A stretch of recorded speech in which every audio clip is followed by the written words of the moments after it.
ரச்சிதா மகாலட்சுமி. இவர் தமிழ் மற்றும் தெலுங்கு மற்றும் கன்னட தொலைக்காட்சி மற்றும் திரைப்படங்களுடன் இணைந்து பணியாற்றுகிறார். பிரிவோம் சந்திப்போமில் ஜோதி வேடத்தில் நடித்ததற்காக அவர் மிகவும் பிரபலமானார். ஆனால் பிரபலமான தமிழ் தொடரான சரவணன் மீனாட்சி மீனாட்சியாக விமர்சன ரீதியாக பாராட்டப்பட்டார்.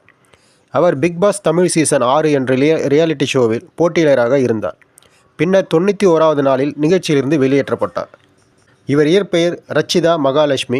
இவர் பிறப்பு 24 ஏப்ரல் 1991. இவர் பிறந்த இடம் பெங்களூர், கர்நாடகா. இவர் செய்யும் தொழில் நடிகை. ஆர்யம் கிரியேஷன்ஸ் திரைப்பட தயாரிப்பு நிறுவனம். நிறுவனர், தலைமை நிர்வாக அதிகாரி. ரச்சிதா பெங்களூரில் பிறந்தார். ரச்சிதா தமிழ், கன்னடம், தெலுங்கு மற்றும் ஆங்கில மொழிகளில் சரளமாக பேசக்கூடியவர். ரச்சிதா ஸ்டார் சுவர்ணாவில் ஒளிபரப்பான மெகா மண்டாலாவில் அறிமுகமானார். ஸ்டார் விஜயில் ஒளிபரப்பான சரவணன் மீனாட்சியில் மீனாட்சியின் முக்கிய வேடத்தில் நடித்தது பிறகு ரச்சிதா பிரபலமடைந்து வெற்றி பெற்றார். அப்போதிலிருந்து அவர் மீனாட்சி என்றும் அறியப்படுகிறார்.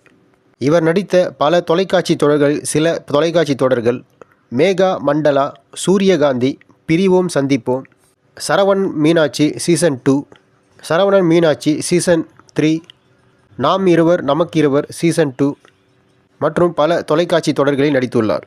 இவர் நடித்த பல திரைப்படங்களில் சில திரைப்படங்கள்: கனி கன்னடம், பாரிஜாதம் கன்னடம், உப்பு கருவாடு தமிழ் மொழியில், தள்ளி மனசு தெலுங்கு மற்றும் பல படங்களில் நடித்துள்ளார்.